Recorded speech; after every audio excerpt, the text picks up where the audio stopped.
శోధనల మధ్య కాపాడి తల్లిదండ్రులను అనుభవం సత్యలేఖలో నడిపిస్తూ విధానాన్ని బట్టి దేవా మీకే వందనాలు తండ్రమా. నాయన పిల్లలు విధానాన్ని బట్టి దేవా మీకే వందనాలు తండ్రమా. మీరు నమ్మకంగా పిల్లలు ప్రతి ఒక్కరు అందులో మీరే చెప్పండి దేవస్థానం దేవనాయన మీ యొక్క నామాన్ని సంప్రదాయ మన్మకరంగా ప్రతి ఒక్కరు అది దేవనాయన పిల్లలు ఉండదు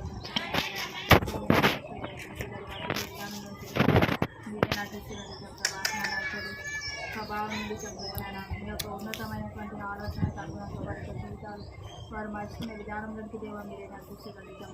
అది దేవనైన చంద్రబునైనా స్థిరమైనటువంటి మీ యొక్క నామానికి సంపూర్ణ సాధ్యపడే విధానంలోకి దేవ ప్రతి ఒక్క బిడ్డని దేవనైనా మీరే బలపరుచుదామని మీ కృపలో వాడుతున్నాను. దేవునికి పాలనకి దేవస్తున్నాను. చిన్నప్పటి నుండి చంద్రబునైనా మీ యొక్క ప్రేమకు లోబడి తల్లిదండ్రి మాటకు లోబడి ఏం చేరుకున్నట్టు చంద్రబునైన క్రమమైనటువంటి విధానంలో చంద్రమైన వారితో జీవితం ఉండగలనట్టు దేవ మీరే తెలిసిపడి సహాయం చేయమని మీకు మీకు సహాయాన్ని కోరుకుంటూ ప్రతి ఒక్క విధంగా మీరు మాట్లాడుతున్నామని మీరు భయపడుతున్నామని ఏసీ సత్పరిశుద్ధనామని వేడుకుంటున్నాను. మాట్లాడండి.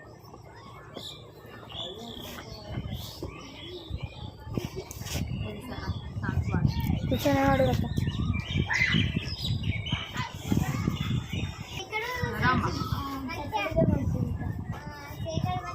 అలాగే వచ్చాక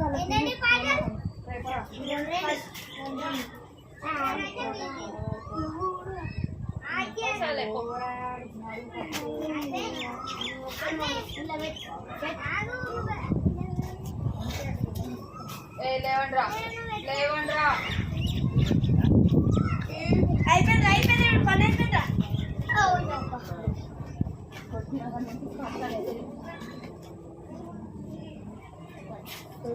పాడేడం యేసు ప్రభువుకు సమస్తమిచ్చిన సృష్టికర్తకు పాడేడం యేసు ప్రభువుకు సమస్తమిచ్చిన సృష్టికర్తకు మరణము జయించిన యేసు ప్రభువును ఆరాధించి పూజింతును రారాజును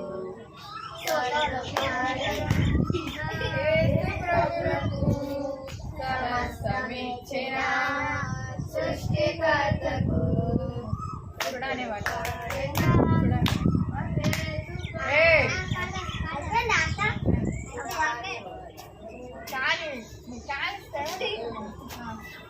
छुड़ाने वाला बचाने वाला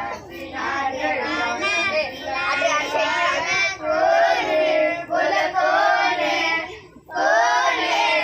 कौन है यहोवा छुड़ाने वाला यहोवा बचाने वाला यहोवा खिलाने वाला यहोवा पिलाने वाला छुड़ाने वाला बचाने वाला खिलाने वाला రెండు లక్ష్మత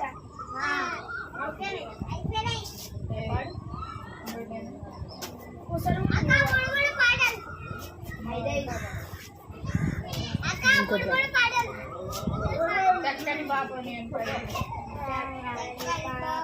నీవైనా చక్కని బాబు నీవైనా యేసయ్య కోరే చక్కని మనసు నీకుందా అని పాపము చేత పవిత్రమై నీలో ఉందా అది పాపము లేక పవిత్రమై నీలో ఉందా దీన మనసునే కోరాడు దీనుల తండ్రి ఉంటాడు దీన మనసునే కోరాడు దీనుల తండ్రి ఉంటాడు గరిష్టమైన తన హస్తముతో తగిన వేద హెచ్చిస్తాడు గరిష్టమైన తన హస్తముతో తగిన వేద హెచ్చిస్తాడు చక్కని పాపవు నీవైనా చక్కని బాబు నీవైనా యేసయ్య కోరే చక్కని బాసు నీకుందా అది పాపము లేక పవిత్రమై నీలో ఉందా అది పాపము లేక పవిత్ర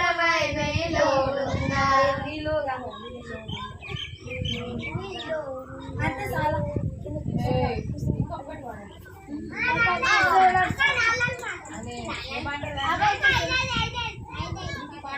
అదేదో పాట చూడన్నా ఏం పాటది ఏమో చూస్తున్న ప్రతి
పాట ఏదైనా వాడు పాట వాడు యాక్షన్ కావాలి యాక్షన్ మాట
సైలెన్స్ కూర్చోండి, వేరే Silent గా కూర్చోండి. కూర్చోండి ఫస్ట్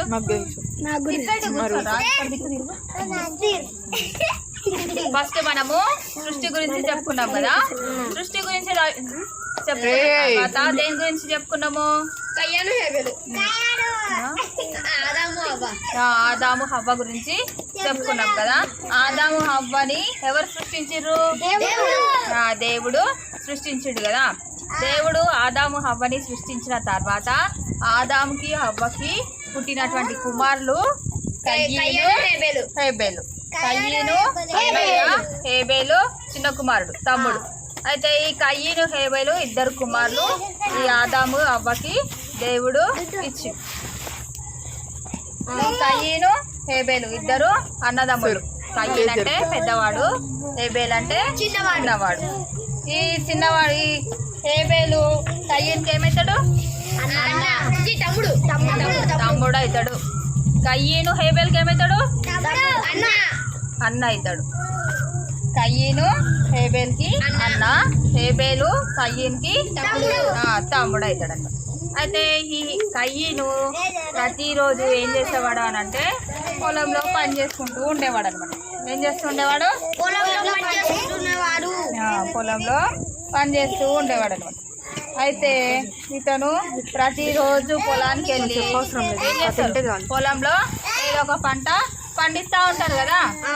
అదే విధంగా ఈ కయ్యీని కూడా కొన్ని కూరగాయల్ని లేదంటే పళ్ళని అన్నీ కూడా పండిస్తూ ఉండేవాడు అనమాట. పొలాన్ని సేద్యం చేసి పొలాన్ని మంచిగా దున్ని చక్కబరిచి ఇతను ఈ కయ్యీను పొలంలో పంట వేసేవాడు అనమాట.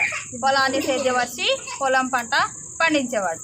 ఈ హేబేలు ఏం చేసేవాడు అనంటే గొర్రెలని బంధించి కాల్చుకొని తినేవాడు. గొర్రెల్ని కాల్చుకొని అంటాం కదా, గొర్రెల్ని చంపి తినేవాడు.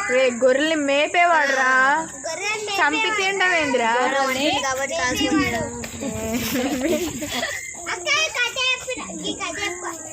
ఇక్కడ గొర్రెలు ఉన్నాయి కదా, ఈ గొర్రెలని కాసేటువంటి వ్యక్తి అనమాట ఈ హేబేలు.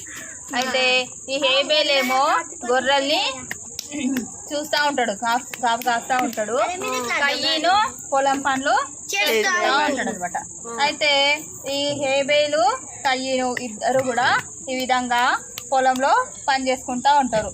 హేబేలేమో పంట పొలము చేసుకుంటా ఉంటాడు, కయ్యీనేమో పంట పొలము చేసుకుంటా ఉంటాడు. హేబేలేమో గొర్రెల్ని కాపు కాస్తా ఉంటాడు అనమాట, గొర్రెల్ని మేపుతా ఉంటాడు. అయితే వీళ్ళు ఎవరి పని వాళ్ళు చేసుకుంటా ఉంటారు అనమాట. ఒకరోజు ఈ కయ్యీను హేబేలు ఇద్దరు కూడా దేవునికి బలి అర్పించాలని అనుకుంటారు అనమాట. ఫస్ట్ హేబేలు గొర్రెను అర్పిస్తారు.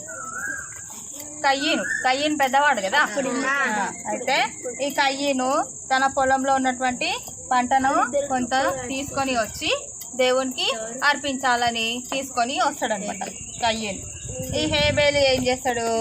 తన గొర్రెను చాలా గొర్రెలు ఉంటాయి కదా, దాంట్లో మంచిది శ్రేష్టమైంది అంటే కుంటిది గుడ్డిది గూనిది కాకుండా మంచిది అంటే మంచిగా బలిష్టంగా ఉన్నది తీసుకొని వస్తాడనమాట. మంచి గొర్రెని తీసుకొని వచ్చి దేవునికి అర్పణగా అర్పిస్తాడు. ఇంకా ఈ హేబేలు అర్పించినప్పుడు ఇతను విర్రవీగే స్వభావంతో కాకుండా దేవునికి లోబడి దేవునికి విధేయుడై దేవునికి భయభక్తులు కలిగి ఉండి ప్రార్థన చేసుకుంటూ దేవునికి బలి అర్పిస్తాడు అనమాట. ఎవరు? హేబేలు. ఇంకా ఈ కయ్యీను అతను దేవునికి లోబడి అంతగా ప్రార్థన చేసి ఇంకా దేవునికి విధేయుడయి ఈ హేబేలు బలి అర్పిస్తూ ఉన్నప్పుడు ఇతని బలిని దేవుడు అంగీకరిస్తాడు. ఇంకా ఈ కయ్యీను తన పొలంలో పండించినటువంటి పంటను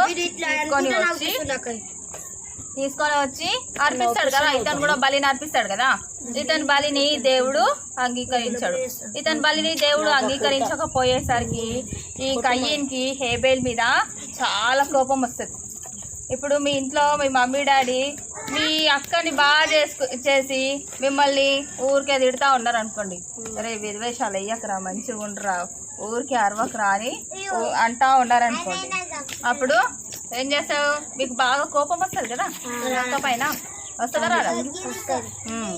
అదే విధంగా ఇతనికి కూడా ఈ కయ్యన్కి హేబేల్ పైన చాలా కోపము వస్తూ ఉంటుంది. ఫస్ట్ ఈ విధంగా తీసుకొని వస్తాడు అనమాట బలి అర్పించడానికి. ఒక్కొక్కరు ఒక్కొక్కటి ఉప్పగా వేర్చి దాన్ని బలి అర్పించడానికి ఇతను గొర్రె పిల్లని తీసుకొని వస్తాడు.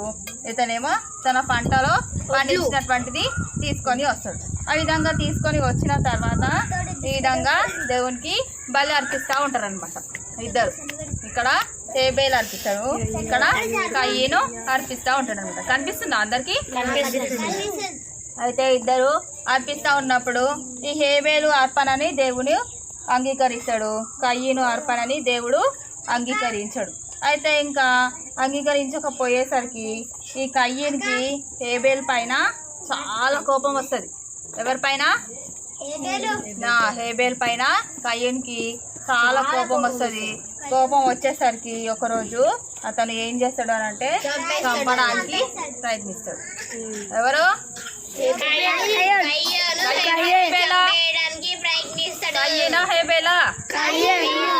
కయ్యేను ఈ హేబేల్ని చంపేస్తాడు. చంపేసేసరికి అతను ఇంకా వాళ్ళ అన్నయ్య కొట్టే దెబ్బలకి తట్టుకోలేక చనిపోతాడు. హేబేలు చనిపోతాడు. చనిపోయేసరికి ఇంకా ఈ కయ్యన్కి ఏమనిపిస్తుంది? దేవునికి నేను ఒక్కనే బలర్పించుకోవచ్చు, నేను ఒక్కనే ఇష్టంగా ఉండొచ్చు అని కోపంతో అతను ఇంకా వెళ్ళిపోతాడు. అయ్యో మా తమ్ముడు చనిపోయాడు కదా, నేను చంపేసిన కదా, మరి నేను మా తమ్ముడిని కొట్టినా కదా అనే బాధ ఏ మాత్రం కూడా కయ్యన్ లోపల ఉండదు. ఎవరికైనా సరే మనము కోపంలో ఉన్నప్పుడు ఒరే నువ్వు కోపగించకురా, నువ్వు చాలా మంచోడిరా, నీలో ఈ చెడు లక్షణం ఉందిరా అని మనము ఎవరికైనా సరే చెప్పినామనుకోండి వాళ్ళు ఒప్పుకుంటారా? నువ్వేంటిది నాకు చెప్పేది అంటారు. అంటారా అనరా? అదేవిధంగా దేవుడు ఈ కయ్యన్ని చూస్తూ ఉన్నాడు.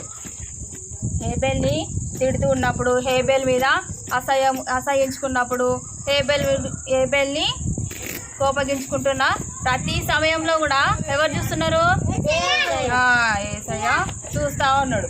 ఏసయ్య చూస్తూ ఉన్నాడు, హేబేలు కయ్యను నువ్వు చేస్తున్నది చాలా తప్పు, నువ్వు ఆ విధంగా మీ తమ్ముడి వైపు చూడొద్దు అని ఎవరు చెప్తారు?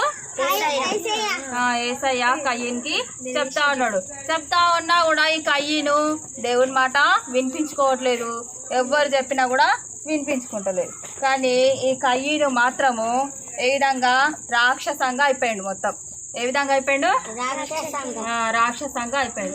సొంత తమ్ముడు హేబేల్ని చంపినా కూడా తనలో ఏ మాత్రం కూడా బాధ అనేది లేదు. ఎవరికి? కయ్యన్కి.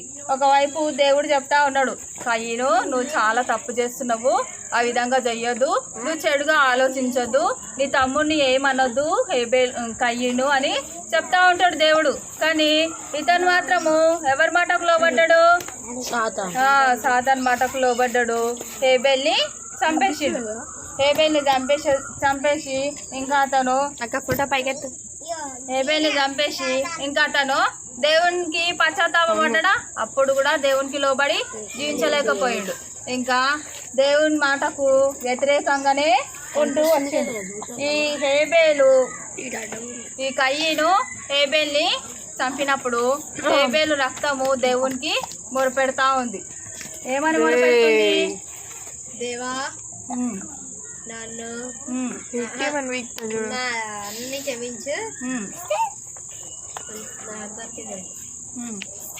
దేవా మా అన్నయ్య చేసిండు, దేవా మా అన్నయ్యని క్షమించు తండ్రి అని ప్రార్థిస్తూ ఉన్నాడు. కానీ కయ్యను మాత్రము ఇక్కడ హేబేలు దేవునికి ప్రార్థిస్తూ ఉన్నాడు, కయ్యను మాత్రము కోపంతో విర్రవీగ స్వభావంతో కయ్యని చూస్తూ ఉన్నాడు. మనకు కూడా చాలాసార్లు మమ్మీ డాడీ కానీ లేదంటే పాస్టర్ అక్క కానీ ఎవరైనా సరే మంచి ప్రవర్తనతో ఉండాలి, దొంగతనం చేయొద్దు, అబద్ధాలు ఆడొద్దు, చెడ్డ మాటలు పలకొద్దు అని మంచిగా చెప్తారు కదా. కానీ మనం చేసే పనులు ఏ విధంగా ఉంటాయి? దేవునికి లోబడి జీవించము, అన్నీ మన ఇష్టం వచ్చినట్టుగా చేస్తూ ఉంటాం కదా. కయ్యన్కి కూడా దేవుడు చాలాసార్లు చెప్తా ఉన్నాడు, కయ్యను నువ్వు ఆ విధంగా చేయొద్దు, మీ తమ్ముడి పట్ల వ్యతిరేకంగా జీవించొద్దు అని కయ్యన్కి దేవుడు చెప్తా ఉన్నాడు. కానీ కయ్యను మాత్రం ఏం చేస్తున్నాడు, రాక్షసంగా మారిపోయాడు. తనకిష్టం వచ్చినట్టుగా తన తమ్ముడిని చంపేసిండు కదా. మరి మనం ఇప్పుడు కయ్యన్ లాగా రాక్షసంగా ఉండాలా, లేదంటే హేబేల్ లాగా దేవునికి లోబడి జీవించాలా? హేబేల్ లాగా దేవునికి లోబడి జీవించాలి. దీనత్వంతో దేవునికి లోబడి భయభక్తులు కలిగి దేవుని ఎదుట సాగిలపడి మనం జీవించినాం అనుకోండి, దేవుడు మనకు తోడుగా ఉండి సహాయం చేస్తాడు. కయ్యన్ లాగా చెడ్డ హృదయం కలిగి క్రూర స్వభావంతో కోపంతో ప్రతిరోజు మనం ఉన్నామనుకోండి, ప్రతిరోజు కూడా సాతానుకు లోబడి జీవిస్తాం. చిన్న చిన్నగా ఈ చిన్న తప్పే కదా, ఈ చిన్న దొంగతనమే కదా నేను చేస్తున్నది అనుకున్నారు అనుకోండి, ఆ చిన్నది కాస్త రోజు రోజుకి ఏమైపోతుంది, ఎక్కువ అయిపోతుంది, పెద్దది అవుతుంది, ఎక్కువ అవుతుంది. పెద్ద దొంగతనం కూడా చేయడానికి కూడా ఏమాత్రం కూడా వెనుకాడదు మనస్తత్వం. అందుకని ఎలాంటి చెడ్డ మనస్తత్వము మన లోపలికి ప్రవేశింపనీయకుండా ప్రతిరోజు మనము ప్రార్థన చేసుకొని దేవునికి లోబడి జీవించడం అనుకోండి, ఎలాంటి చెడు మనస్తత్వం మనలో ఏమాత్రం కూడా ఉండదు. కథ అర్థమైందా? కంఠస్థ వాక్యము పోయిన వారము నేర్చుకున్నది చెప్పండి. ప్రతిరోజు కూడా నేను హేబేల్ లాగా దేవునికి లోబడి జీవించాలి, హేబేల్ లాగా దీనత్వం కలిగిన మంచి మనసుని దేవా నీవే నాకు అనుగ్రహించు అని మీరు ప్రార్థన చేసుకున్నారు అనుకోండి, అప్పుడు దేవుడు మీకు సహాయము చేస్తాడు.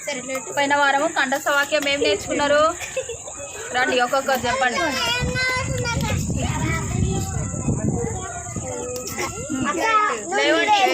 పోయిన వారం కంఠస్థ వాక్యం ఏం నేర్చుకున్నారో చెప్పండి.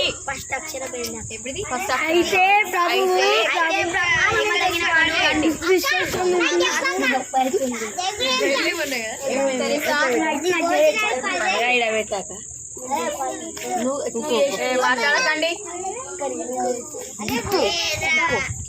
అయితే ప్రభువు నమ్మదగిన వాడు, ఆయన మిమ్మల్ని స్థిరపరిచి దుష్టాత్వం నుండి కాపాడును. 2 తెస్సలోనిక 3:3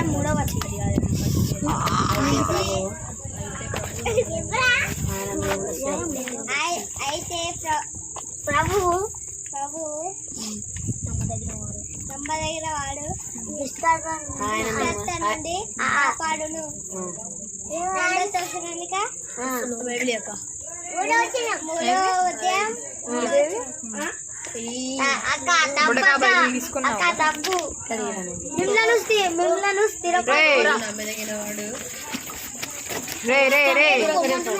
మిమ్మల్ని బైబిల్ తీసుకొని పోయేసాను. ఎవరవుతారు?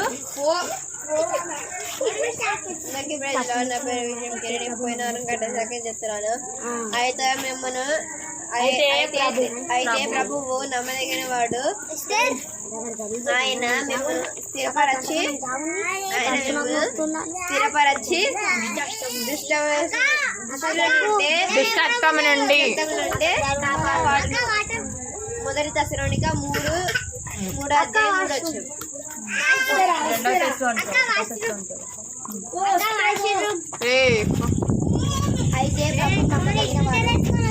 అయితే ప్రభు నమ్మదగిన వాడు, స్థిరపరిచి ఆయన మిమ్మల్ని స్థిరపరిచి దుష్టత్వం నుంచి కాపాడును. 2 తెస్సలోనిక 3:3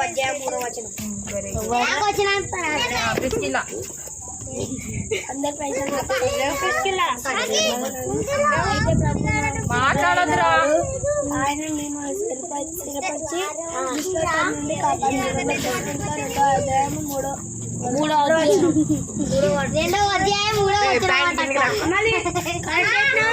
3వ వచనం.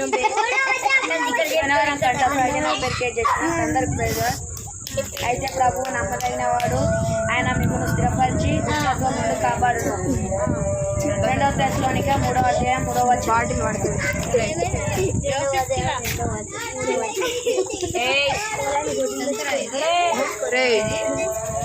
యశ్వంత్ అయితే అయితే అయితే ప్రభు నమ్మదగిన వాడు, ఆయన మిమ్మల్ని స్థిరపరిచి దుష్టత్వం నుండి కాపాడును.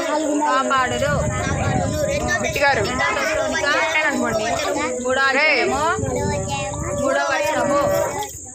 ఈ వారం కంఠస్థ వాక్యం. ఈ వారం కంఠస్థ వాక్యం చెప్పండి. రెండో అధ్యాయం మూడో వచనము.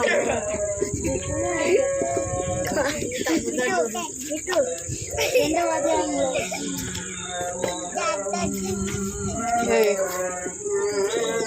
జరుగు బ్రో.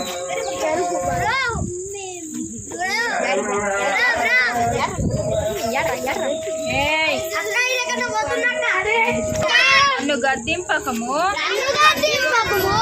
ఉగ్రతతో నన్ను శిక్షింపకము.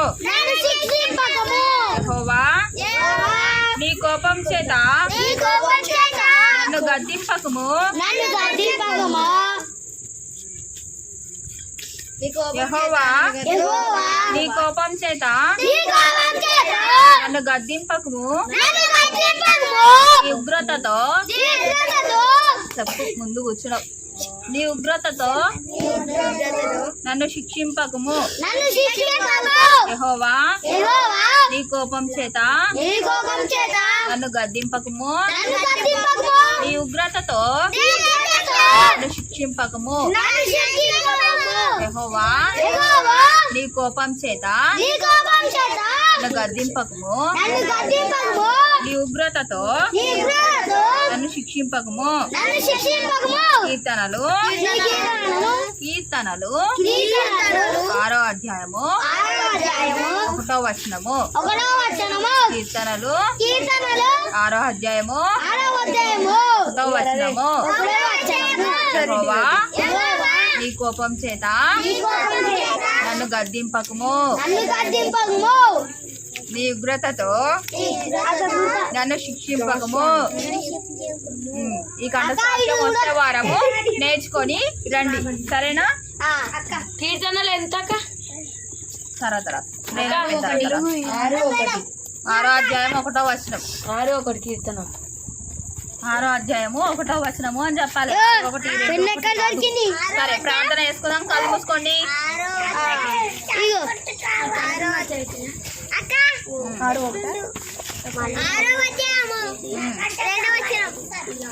వచనము. కళ్ళు మూసుకోండి, ప్రార్థన చేసుకుందాము.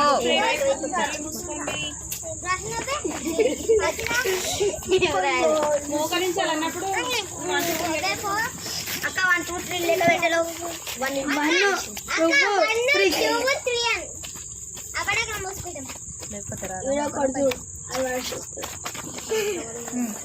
లేవండ్రా. కాళ్ళు ఒక దగ్గర పెట్టండి. కాళ్ళు అక్కడ, ఒక కాలు ఇక్కడ. కాళ్ళు ఒక దగ్గర పెట్టి, కాళ్ళు ఒక దగ్గర పెట్టి. నా బైబిల్ రా. సరే, కళ్ళు మూసుకోండి, ప్రార్థన చేసుకుందాం. ప్రేమ కృప కలిగినటువంటి తండ్రి, నాయన మహాగణ మౌనతోడు దేవా, నీకే వందనాలు స్తోత్రాలు చెల్లిస్తూ వస్తుంటున్నాం ప్రభా. నాయన పిల్లల ఎడల తోడుగా ఉండితాం ప్రభా. నడిపిస్తూ వచ్చిన తరుణాన్ని బట్టి నీకే వందనాలు స్తోత్రాలు చెల్లిస్తూ వస్తుంటున్నాం ప్రభా. నాయన కయ్యని హేబేల్ని తంప్రభ నాయన మా మధ్యకు తంప్రభనైనా తీసుకువచ్చారు దేవా తండ్రి. నీకే వందనాలు తంప్రభ తండ్రి దేవనాయన.